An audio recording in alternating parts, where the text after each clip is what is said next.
We begin with the conflict in the Middle East, where armed Palestinian militants have attacked the Supernova Music Festival near the Kibbutz Rahim in the Negev Desert in southern Israel. Now, medics fear the lack of supplies and power outages as casualties flood into the Al-Shifa hospital in Gaza City. In the event of a lack of medical supplies or fuel, oxygen, or power outage, the number of casualties will increase, says an emergency physician treating the wounded. Now, the festival, attended by thousands, resulted in 200 to 250 bodies, according to Humanitarian NGO Zaka. At least 700 people have been killed in southern Israel when Hamas forces stormed the border, shooting people in communities and towns near Gaza.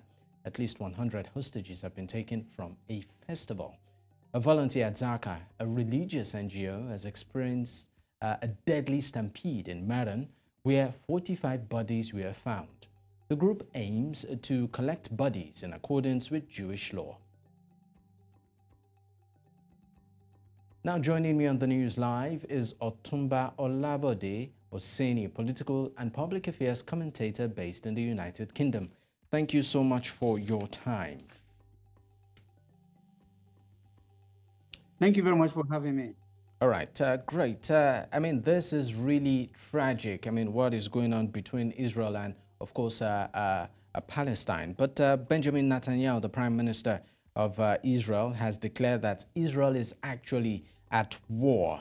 I mean, this follows the surprise attack by Hamas militants, who, of course, stormed Israel and took some people captive and killed others. Now, can you explain how severe this situation is at the moment?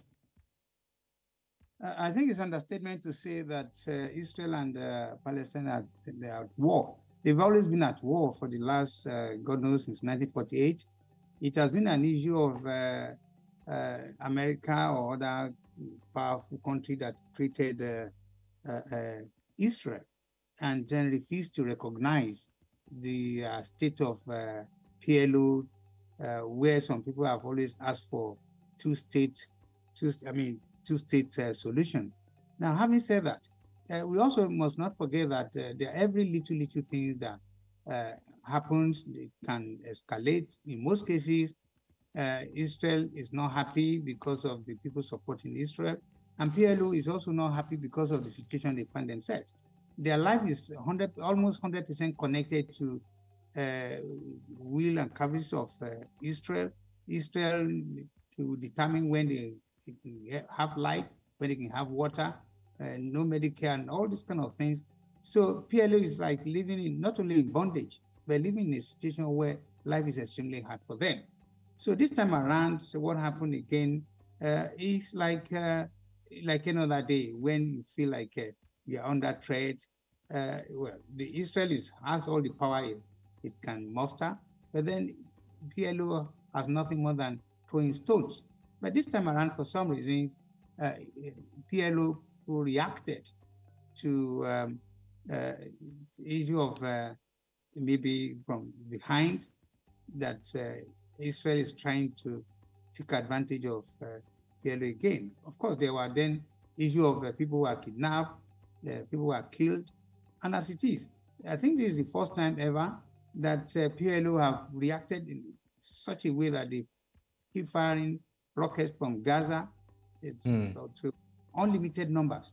All right. I mean, I just want to take it up from where you, stopped, part of the things you said. Now, aside the religious and also political angle to this, even historical angle, some have actually described what is going on as a situation of, what I call it, land grab, that has existed between Israel and Palestine. Now, does Israel truly have a right to the lands being contested by the Palestinians?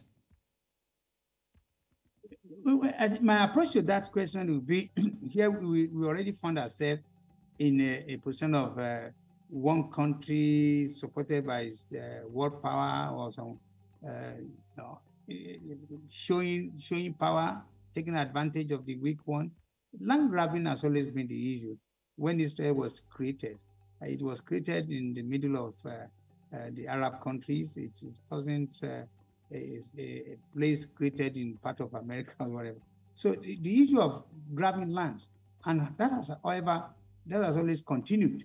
So Israel is never satisfied that what they have is enough, because they believe they want to continue to grab more lands, taking advantage and using power, because to grab lands, you must have power to do so. And they keep shrinking the size of PLO to the point that people are now saying, you know what, any which way we have to react, we have to fight back. But then again, the way things are, I think it's a war that PLO might not be able to win. Because also, we should also not forget that Israel is creating a situation to attract a country like USA to come out, because they can always say, okay, whatever PLO is doing, they are being sponsored by Iran and some other countries that never want to recognize the existence of Israel. So this can lead to a global catastrophe and the process, because Iran is just not a country you want to take advantage, you want to attack just like that, because of the economic connections to the world and so on. So there's so many, the intricacies, the problem we're talking about is bigger than what we are looking at. All right, let's bring it home right now, particularly to the African continent. We know that the United States has taken sides with Israel. Now, what role do you think Africa, particularly a country like Nigeria, can play in all of this? Again, I wish we have a very good, solid, well-managed governance in some of these African countries. As you can see, most out of the almost 57 countries in Africa, I'm yet to find out which one is really solid, strong, that has the capacity for the software and hardware to want to mount the kind of pressure Israel is bringing to PLO.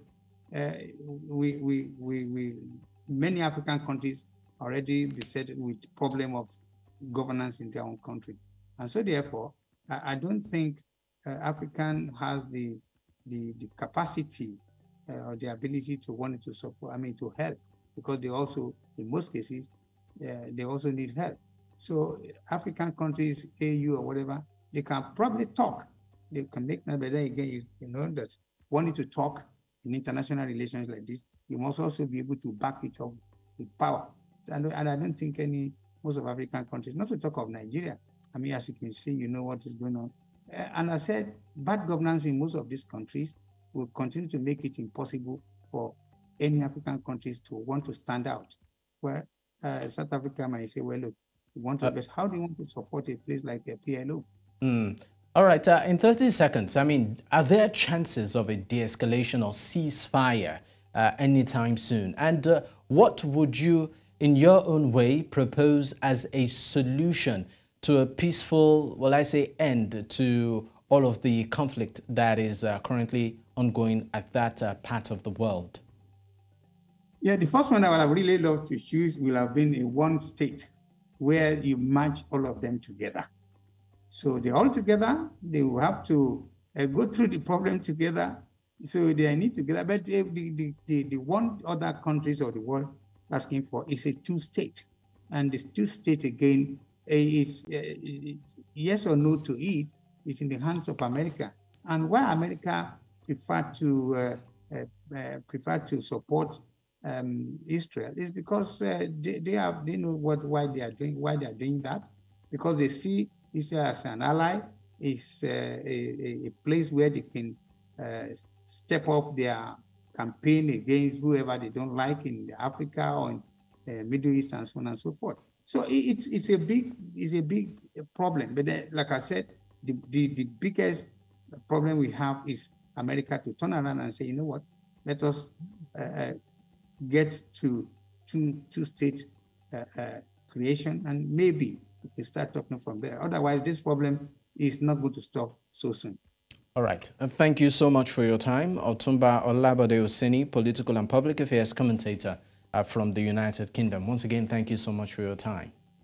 Thank you very much for having me.